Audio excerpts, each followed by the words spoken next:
নবী একজন স্বপ্ন দেখলেন।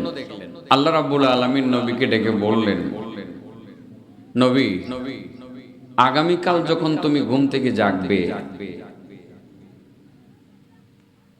ঘুম থেকে যখন তুমি জাগবে, জাগার পর তোমার সামনে সর্বপ্রথম যে জিনিসটা আসবে ওইটাকে দেখা মাত্র কাল বিলম্ব না করে এটা খেয়ে ফেলবে। কি করবে? সর্বপ্রথম যে জিনিসটা আসবে এটাকে কি করবে? বলেন, কি করবে? খেয়ে ফেলবে। এটা হলো 1 নম্বর হুকুম। ও নবী, তোমার প্রতি আমার 2 নম্বর হুকুম হলো, 2 নম্বর যে জিনিসটা আসবে এটাকে তুমি ডেকে রাখবে। কি করবে? ডেকে রাখবে। কয়টা হলো? 1 নম্বর খেয়ে ফেলবে, 2 নম্বর ডেকে ফেলবে। নবী, 3 নম্বর তোমার সামনে যে জিনিসটা আসবে তাকে আশ্রয় দিবে। কি দিবে? 3টা হলো না? 4 নাম্বার তোমার সামনে যে জিনিসটা আসবে তাকে নিরাশ করবে না। 5 নাম্বার যে জিনিসটা আসবে তাকে দেখা মাত্রই তুমি দৌড়ে পালাবে। হয়েছে নি আপনার 5টা? সিরিয়াল বলো বন্ধু। 1 নাম্বার খেয়ে ফেলবে, 2 নাম্বার ডেকে ফেলবে, 3 নাম্বার আশ্রয় দিবে, 4 নাম্বার নিরাশ করবে না, 5 নাম্বার যে জিনিসটা দেখবে দেখা মাত্রই তুমি এখান থেকে দৌড়ে পালাবে। 1 দৌড় দিবে, আর খাসালা থাকার দরকার না, 1 দৌড়ে কুটটা দি। হুকুম হইছে 5টা। স্বপ্নে তো দেখছেন নবীর স্বপ্ন, এটা তো ওহী। নবীর স্বপ্ন তো আর আমাদের স্বপ্নের মতো না। আমরা যে কত রকমের স্বপ্ন দেখি, হ্যাঁ, আমাদের স্বপ্নের কোনো ঠিক ঠিকানা আছে? বাস্তব হয় কোনোটা, হয় কোনোটা হয় না। কত আজগুবি স্বপ্ন যে আমরা দেখি।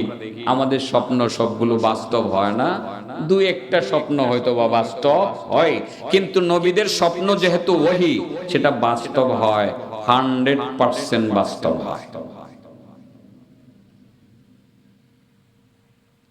নবী ঘুম থেকে জাগার পরে প্রথম দেখতে পাইলেন বিশাল বড় একটি পাহাড়। কি দেখলেন বলেন? কি দেখলেন? হুকুম জানি কি ছিল? পাহাড় খাওয়া যায়। মাটির পাহাড় হইলে দাঁত দাবানো যাবে, কিন্তু পাথরের পাহাড় হলে কি দাঁত দাবানো যাবে? বিশাল বড় পাথরের পাহাড় নবীর সামনে, নিচেরটা দেখা যায়, উপরের মাথা দেখা যায় না। এত বড় পাহাড়। আল্লাহর হুকুম হলো প্রথম যা তুমি দেখবে তা তুমি খেয়ে ফেলবে। এবার বলেন দেখি, নবীর পক্ষে এত বড় পাহাড়টা কি খাওয়া সম্ভব? কিন্তু খাওয়া তো লাগবে। না খাইতে পারলে তো নবুয়ত থাকবে না। হুকুম তো আল্লাহর। হুকুম কার? আল্লাহর হুকুম। নবীর মতো এত দায়িত্ববান ব্যক্তি যদি পালন না করেন, নিশ্চয়ই তার দায়িত্ব অবহেলার অপরাধে আল্লাহ তাকে পানিশমেন্ট দিবেন। ঠিক না বেঠিক? নবী বড় দুশ্চিন্তায় পড়ে গেলেন। আমি এত বড় পাহাড় দেখলাম, আল্লাহর হুকুমগুলো হলো খেয়ে ফেলার, এত বড় পাহাড়টা আমি খাবো কিভাবে? মহা টেনশনে পড়ে গেলেন। একটা পর্যায়ে মাথার মধ্যে ঢুকলো, আস-সাইয়ু মিন্নি ওয়াল ইতমামু মিনাল্লাহ। আরে আমি তো চেষ্টা করার মালিক, আমি চেষ্টা করে যেতে পারবো। ওয়াল ইতমামু মিনাল্লাহ, আর আমার এই চেষ্টার ফলে এই হুকুমটা বাস্তবায়ন করে দিবেন আল্লাহ। কে করে দিবেন? আল্লাহ। আমি আল্লাহর হুকুম পালন করার চেষ্টাটা তো করব। পাহাড়ের দিকে যাইতে থাকি, আমি দেখি কতটুকু যেতে পারি। পাহাড়ের কাছে যাব, নিজের মুখ দিয়ে কামড়াতে থাকবো, কামড়াতে থাকবো, যতক্ষণ পর্যন্ত আমার সেই পাহাড় খাওয়া কমপ্লিট না হবে ততক্ষণ পর্যন্ত আমি কামড়াবো, বাকিটা আল্লাহ জানে। নিয়ত করে ফেলছে, আস-সাইয়ু মিন্নি ওয়াল ইতমামু মিনাল্লাহ। আমি চেষ্টা করব, পুরা করে দিবেন কে? আল্লাহ। এত বড় পাহাড় কামড়াইলে কি খাইয়া শেষ করা সম্ভব?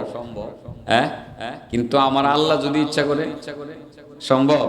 আল্লাহ কি অসম্ভবকে সম্ভব করতে পারেন? পারেন। কেমনে হয়েছে ভাবতেও তো পারছি না আমাদের বুবু যে এত তাড়াতাড়ি দেশ ছেড়ে পলাইবে, ভাবতেও পারছি না, কল্পনাও করছি না যে 5 তারিখে যে যাইবো গা, ভাবছি আর কত না জানি ফেরাউনে আমাদের মাথার উপরে চাপ পাঠায়, কিন্তু 5 তারিখে যে এইভাবে কারণ না কইয়া ভাগবো, এর 2 দিন আগে কইছে পালায় না। না আমরা কইতে লজ্জা লাগে আমার কাছে, এটা কই না আর কি। অসম্ভবকে সম্ভব করেন কে? আল্লাহ। সব পারেন আমার আল্লাহ। আল্লাহ যদি ইচ্ছা করেন কোন বললেই হয়ে যায়, ঠিক আছে না? কোন ফায়াকুন, তিনি কোন বললেই হয়ে যায়। এত বড় পাহাড় খাওয়া সম্ভব না, কিন্তু নবীর কথা হলো চেষ্টা তো করতে পারবো, সম্ভব করাবেন কে? এবার তিনি পাহাড়ের দিকে যাইতে শুরু করলেন, আর পাহাড় খালি ছোট হইতে শুরু করলো, একেবারে পাহাড়ের কাছে যাওয়ার পরে পাহাড়টা একটা হালুয়ার টুকরায় রূপান্তরিত হয়ে গেল, আর এই হালুয়ার টুকরাটা হাতের মুঠোর ভিতরে নিয়ে একবারে খেয়ে ফেললেন। এত বড় পাহাড় হয়ে গেল হালুয়ার টুকরা, কিন্তু তিনি বুঝলেন না কিছুই। যে দেখলাম কি হইল কি, খাইতে গেলাম পাহাড়, হয়ে গেল হালুয়ার টুকরা, খাওয়া অসম্ভব, আবার খেয়েও ফেললাম। মহান আল্লাহ এর দ্বারা আমাকে কি বুঝালেন আমি তো বুঝতে পারলাম না। আগামীকাল যদি আমার আল্লাহর সাথে কথাবার্তা হয় স্বপ্নের মধ্যে, তাইলে আল্লাহরে জিজ্ঞামু, আল্লাহ তুমি এই প্রথম নম্বরটা দিয়ে আমারে কি বুঝাইছিলা? এটা একটা মাত্র গেছে না? আর একটু সামনে অগ্রসর হলেন, দেখতে পাইলেন বিশাল বড় একটা স্বর্ণের টুকরা দেখা যায়। বিশাল বড় একটি স্বর্ণের টুকরা। হুকুম ছিল কি, নবী তুমি ডাইক্কা রাখবা স্বর্ণের টুকরা। বিশাল বড় স্বর্ণের টুকরাটাকে তিনি ডেকে রাখার চেষ্টা করলেন। তিনি বালি দিয়ে, দুলা বালি দিয়ে ডেকে রাখলেন। ডেকে রেখে সামনে অগ্রসর হলেন, পিছনের দিকে তাকাইয়া দেখলেন আবার স্বর্ণের টুকরাটা ভেসে গেল। নবী আবার ডেকে রাখলেন, আবার সামনে গেলেন, আবার ভেসে গেল। নবী চিন্তা করলেন, আল্লাহ হুকুম করেছিলেন আমাকে ঢেকে রাখার জন্য, আমি স্বর্ণের টুকরাটা ঢেকে রেখেছিলাম, আমার দায়িত্ব আমি পালন করেছি, মনে হয় আমার আর কোনো দায়িত্ব নাই। ভাষায় দিতেছেন আল্লাহ নিজে, তাতে আমার করণীয় আর কিছু নাই। তবে কিছুই বুঝলাম না, আগামী রাত্র যদি আল্লাহর সাথে দেখা হয়, আল্লাহকে জিজ্ঞাসা করব, আল্লাহ তুমি 2 নাম্বার স্বর্ণের টুকরা দিয়ে আমারে কি বুঝাইছিলা? কটা? 2টা গেল। আরেকটু সামনে অগ্রসর হইলেন, দেখেন একটা পাখি, অনেকটা উট পাখির মতো, উঠতেও জানে দৌড়তেও জানে। তারে দৌড়াইতে আছে শিয়ালে। কে দৌড়াইতে আছে? আচ্ছা একটা কথা কি ভুলে গেছেন গান? আমাদেরকে ঘিরে রাখছে বিশেষত কয়টা গুণা, এর মধ্যে নাম্বার 1 গুণাটার নাম কি? আর কয়টা রয়েছে? 4টা রয়েছে না? এই 4টাকে আমি বলছি, এটা বলতে হবে না? বলতে হবে, কিন্তু এই 4টা গুণা আমাদেরকে ঘিরে রাখছে তো, যেই কারণে নামাজ কবুল হইতেছে না, রোজা কবুল হইতেছে না। এই জন্য তো আমি বলতে শুরু করছি, আল্লাহ নিজেই বলছে যে গুণা তোমাদেরকে ঘিরে থয়ে দিছে, একদম বেষ্টনী দিয়ে থয়ে দিছে, বাড়িতে পারতেছে না। যখনই বেরোতে পারবা তোমার নামাজ রোজা কবুল হয়ে যাবে। যাই হোক, 1 নাম্বার হলো গীবত। গীবত করা মানে মরা মানুষের গোশত খাওয়া। এটা বোঝানোর জন্য ওই হাদিসটাই গেলাম। নবী এবার সামনে অগ্রসর হলেন, দেখেন একটা পাখি, এই পাখিটারে দৌড়াইতে আছে শিয়াল। কেডা? বহুত চালাক। আপনাদের এলাকায় তো শিয়াল বেশি থাকার, ঠিক আছে না? একটু পরে ডাকাডাকি শুরু করে দিব। শিয়াল তো আগে দিনের বেলা বেরিত না, ইদানিং সাহস বেড়ে গেছে, দিনেও বাইরে, ঠিক না? শিয়ালের গোষ্ঠীর সাহস বাইরে, দিনের বেলা বাইরে মানুষের দৌড়ায় ধরে 2 আচ্ছা তালে পিড়ানি দেয়। আগে শিয়াল পিড়াইছে কম মানুষ, কারণ বাইরে না গাতার ভিতরে থাকছে, এটার জায়গা এটা থাকছে। এখন শিয়াল বাইরে আর মানুষে বাইরে আচ্ছা তালে পিড়া, ঠিক না বেঠিক? চালাক বেশি তো, অতি চালাকের গলায় ধরি। ওই শিয়ালে পাখিটারে দৌড়াইতে আছে। ওই পাখিটা নবীর কাছে আইসা বলে, ওগো আল্লাহর নবী, দেখেন না শিয়ালে আমারে দৌড়াইতে আছে, দয়া করে আপনি যদি আমাকে একটু, আপনি যদি আশ্রয় দিতেন। 3 নাম্বার হুকুম ছিল কি? নবী এবার এই পাখিটারে এই জায়গায় রাখলেন, এই জায়গায় রেখে আশ্রয় দিলেন। কি দিলেন? 3 নম্বরটা হলো। 4 নম্বর, শিয়াল আইসা হাজির। কেডা হাজির? হুকুম ছিল কি? বলো, হুকুম ছিল কি? নিরাশ করবা। আবার শিয়াল আইসা ডাক দিয়ে কই, হুজুর আমার পেটে বড় ক্ষুধা, আমি বহুক্ষণ পর্যন্ত এই পাখিটারে দৌড়াইতে আছি খাওয়ার জন্য, দয়া করে আমারে পাখিটা দিয়ে দেন, আমি খাইয়া আমার পেটের ক্ষুধা নিবারণ করি। নবী বললেন বড় বিপদে। 4 নাম্বার হুকুম হলো নিরাশ করবা না। এবার যদি শিয়ালের কথা শুনে 3 নাম্বার হুকুম ছিল তুমি আশ্রয় দিবা, এটা লঙ্ঘন হয়ে যায়। আর যদি শিয়ালের কথা না শুনে 4 নাম্বার হুকুম লঙ্ঘন হয়ে যায়, নবী পড়লেন মহা বিপদে। আমাদের গ্রাম্য ভাষায় আমরা বলি, নবী পড়লেন ফারাবাসের সিফায়। না এদিকে যাইতারে, না 4 নাম্বার পালন করতে পারে, না 3 নাম্বার পালন করতে পারে, না 4 নাম্বার পালন করতে পারে। মহা বিপদের মধ্যে নবী পড়ে গেলেন। নবী চিন্তা করলেন, এখন যদি শিয়ালের কথা মানি আমার 3 নাম্বার লঙ্ঘন হয়ে যায়, আর 3 নাম্বারটা 4 নাম্বারটা 3 নাম্বারটা মানলে আমার 4 নাম্বারটা লঙ্ঘন হয়ে যায়। নবী আবার চিন্তা করে শিয়ালের দিকে তাকাইয়া বললেন, বাইরে শিয়াল, তোর তো পেটের ক্ষুধা। কহ আমার পেটের ক্ষুধা। তোর খাওন পাইলেই তো চলে। কহ খাওন পাইলেই চলে। তোর কি খাওন পছন্দ? ক আমার গোশত হইলেই চলে। এবার নবী চিন্তা করলেন, আল্লাহর হুকুম, আমার দুটোটাই রক্ষা করা লাগবে, নচেত আল্লাহর দরবারে আমার হিসাব দেওয়া লাগবে। নিজের ব্যাগ থেকে একটা ধারালো চাকু বের করে নিজের রান থেকে গোশতের একটা টুকরা কেটে দিয়ে শিয়ালের কাছে মুখে উঠিয়ে দিয়ে বললেন, ভাই শিয়াল, ও শিয়াল, তুই এই গোশতের টুকরাটা খায়, এটা খাইয়া তোর ক্ষুধা নিবারণ কর, কিন্তু আমার কাছে তুই পাখিটা চাইস না। এই পাখি চাইলে তোর কথা শুনলে আমার 3 নাম্বার হুকুম লঙ্ঘন হয়, আর তোর কথা না শুনলে আমার 4 নাম্বার, তোর কথা শুনলে আমার 3 নাম্বারটা লঙ্ঘন হয়, না শুনলে আমার 4 নাম্বার হুকুম লঙ্ঘন হয়ে যায়। শিয়ালে গোশত খাইয়া ঠান্ডা। কটা হলো? নবী কই, কি দেখাইলো আল্লাহ? কিছুই বুঝলাম না। কি দেখাইলো? আরেকটু সামনে অগ্রসর হলেন। আরেকটু সামনে অগ্রসর হওয়ার পরে দেখতে পাইলেন একটা মরা মানুষ। কিছুই তো বুঝছেন না নবী। 5 নম্বর হুকুম জানি কি ছিল? দৌড়ে পালাবে। গিয়ে দেখে একটা মরা মানুষ। কিছু জীবিত মানুষ, তার গোশত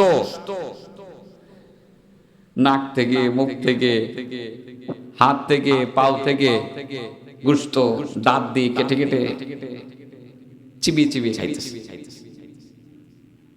নাউজুবিল্লাহ করতেন না। নবীটা দেখছেন। হুকুম ছিল কি? দৌড় একটা দিছে, এক দৌড়ে কুটে দি কটো। এরপর চিন্তা করেন, দেখলাম কি দেখলাম এগুলো? আল্লাহ বললো প্রথম যেটা পাবো ওটা খেয়ে ফেলবো। খাইতে গেলাম, বিশাল বড় পাহাড় হয়ে গেল হালুয়ার টুকরা। এটা কোনটা? আল্লাহ বললো ডাইক্কা তুইতাম 2 নম্বর, ডাইক্কা তুইলাম স্বর্ণের টুকরা। এটা আবার 22 গেল, বুঝলাম না। আশ্রয় দিতে গেলাম, আইসা গেল শিয়াল। এরে নিরাশ করার জন্য নিষেধ করেছেন, তার কথা রাখতে গেলাম, 3 নম্বর লঙ্ঘন হয়। আর 3 নাম্বার পালন করলে 4 নাম্বার লঙ্ঘন হয়, বুঝলাম না। আল্লাহ বলল দৌড়ে পালাইতাম, পালাইলাম, কিছুই বুঝলাম না। আগামী রাত যদি আমার আল্লাহর সাথে দেখা হয়, আল্লাহর সাথে যদি কথা হয়, আল্লাহকে জিজ্ঞাসা করব, মাবুদ তুমি আমাকে এইগুলো দ্বারা কি বুঝাইছো? এই 5টা হুকুম পালন করার চেষ্টা করলেন। 5টা হুকুম পালন করার চেষ্টা করলেন, পালন করলেন যথাসাধ্য। পালন করার পরে মহা টেনশনে পড়লেন। আল্লাহর কাছ থেকে জানবেন কবে, কিভাবে জানবেন? আগামী রাত্র হলো, ঘুমিয়ে গেলেন। স্বপ্নের মাধ্যমে আল্লাহর সাথে কথাবার্তা শুরু হয়ে গেল। নবী প্রথমে আল্লাহকে বললেন, আল্লাহ, গত রাত তুমি আমাকে 5টি হুকুম করেছিলে, আমি পালন করার চেষ্টা করেছি। ওগো আল্লাহ, আমি জানি না কতটা দায়িত্ববান হয়ে আমি পালন করতে পেরেছি, যথাযথভাবে পালন করতে পারলাম কিনা মাবুদ জানি না। আমি চেষ্টা করেছি, ভুলভ্রান্তি হয়ে থাকলে তুমি আমারে ক্ষমা করে দিও। ওগো আল্লাহ, তবে 5টা হুকুম আমি পালন করতে চেষ্টা করেছি, পালন করেছি কথা সত্য, তবে এর মধ্যে কি হিকমত, কি নির্দেশ আমার জন্য নিহিত রয়েছে এই হিকমতটা আমি এখনো বুঝতে পারি নাই গো আল্লাহ। তুমি যদি আমারে বুঝাইয়া বলতা, আমি এখানের প্রত্যেকটা পয়েন্ট থেকে শিক্ষা গ্রহণ করতাম। আল্লাহ ডেকে বললেন, নবী, তুমি 5টি হুকুম যথাযথভাবে পালন করার চেষ্টা করেছো সত্য, তুমি এর দ্বারা কিছুই বুঝো নাই সেটাও সত্য। নবী এখন ব্যাখ্যা সহকারে তোমাকে বুঝিয়ে দেই। আমি যে প্রথম বলছিলাম, সর্বপ্রথম তোমার সামনে যেই জিনিসটা পড়বে সেটাকে তুমি খেয়ে ফেলবে। তোমার সামনে যে বিশাল বড় একটি পাহাড় এসে হাজির হয়েছিল, ওই পাহাড়টা তোমার পক্ষে খেয়ে ফেলা সম্ভব ছিল না। যে পাহাড়টা আসছিল, ওই পাহাড় হলো তোমার জীবনের রাগ আর গুসা। মানুষের সামনে যখন রাগ আসে, মানুষের সামনে যখন গুসা আসে, মানুষ যখন রাগ করে, ছোট একটা রাগ সেটা পাহাড়ের মতো বড় আকার ধারণ করে। রাগ যখন চরম পর্যায়ে চলে যায়, মানুষকে খুন করে ফেলে। 1জন 2জন 3জন নয়, সামনে যতজন থাকে ততজনকে গুলি করে বা অন্য কোনো কর্মকাণ্ড করে হত্যা করার চেষ্টা করে। ও নবী, তোমার প্রতি আমার প্রথম যে নির্দেশটা আসলো সেটা হলো, তোমার কাছে রাগ আসবে, পাহাড়ের মতো আসবে। রাগ আসার সঙ্গে সঙ্গে আমার হুকুম হলো, রাগটাকে তুমি খেয়ে ফেলার চেষ্টা করবে, হজম করে ফেলার চেষ্টা করবে। পাহাড়ের মতো রাগটাকে যখন তুমি হজম করবে, খেয়ে ফেলার চেষ্টা করবে, বিশাল বড় পাহাড় সেটা তখন হালুয়ার টুকরায় রূপান্তরিত হয়ে যাবে, মিষ্টি হয়ে যাবে। তার মানে হলো, তুমি যদি রাগ গুসা হজম করো, তোমার মধ্যে আর তোমার দুশ্মনের মধ্যে পাহাড়ের মতো বড় দুশ্মনীটা ছিল, ওই দুশ্মনী তখন হালুয়ার টুকরার মতো নরম এবং মিষ্টির মতো হয়ে যাবে।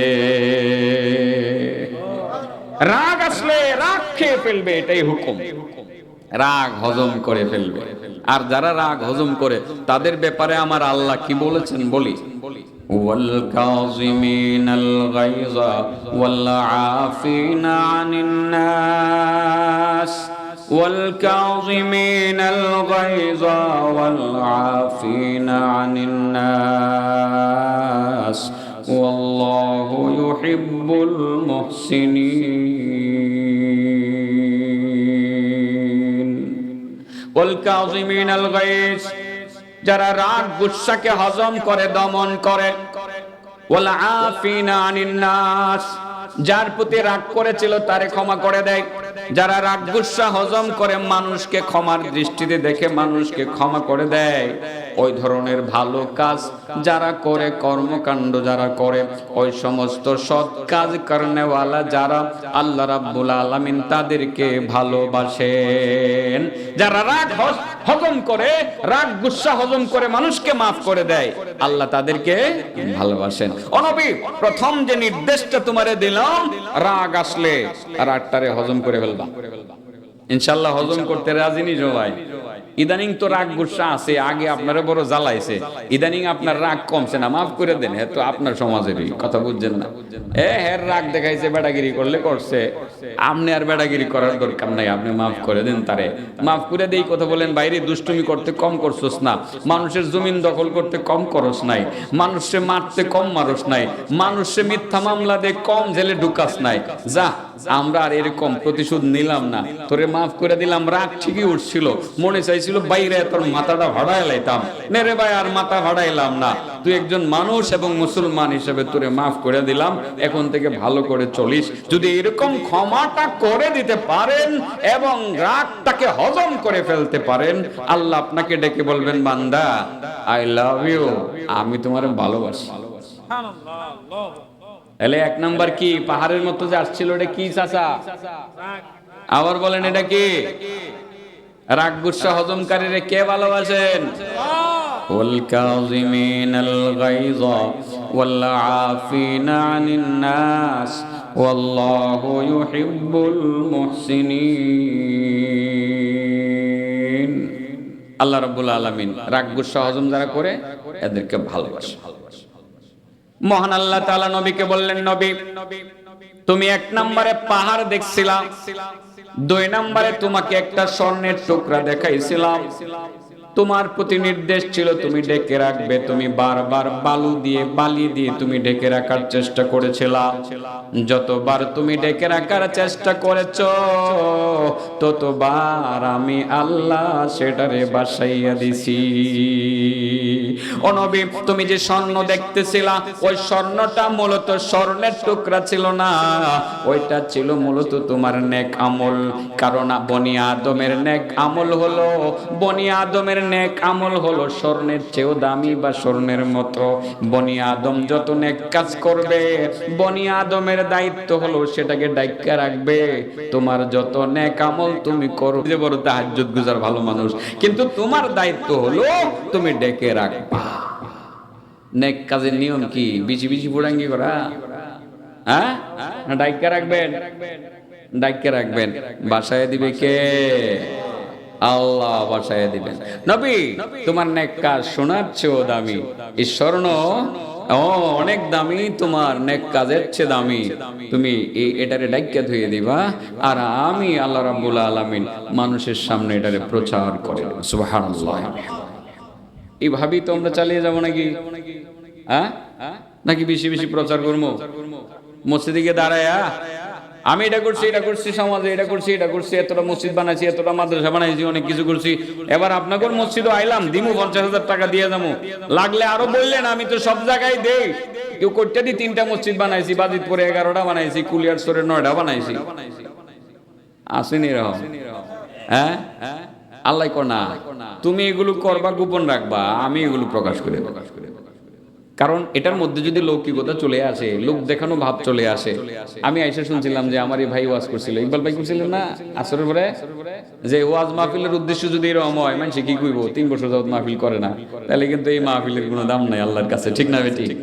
ওয়াজ মাহফিলের উদ্দেশ্যটা এরকম হওয়া লাগবে যে ওয়াজ মাহফিল করতেছি, এই মানুষের কাছে আমাদের প্রচার প্রপাগান্ডার দরকার নাই যে আমরা প্রতি বছরই করি। ওয়াজ মাহফিল করতেছি, মানুষ এখান থেকে দিন ধর্ম শিখবে, ইসলাম শিখবে, পরকালের পাতেও এখান থেকে নিয়ে যাবে। উদ্দেশ্য যদি ভালো থাকে সেটা কবুল হবে, উদ্দেশ্য যদি ভালো না থাকে সেটা কবুল।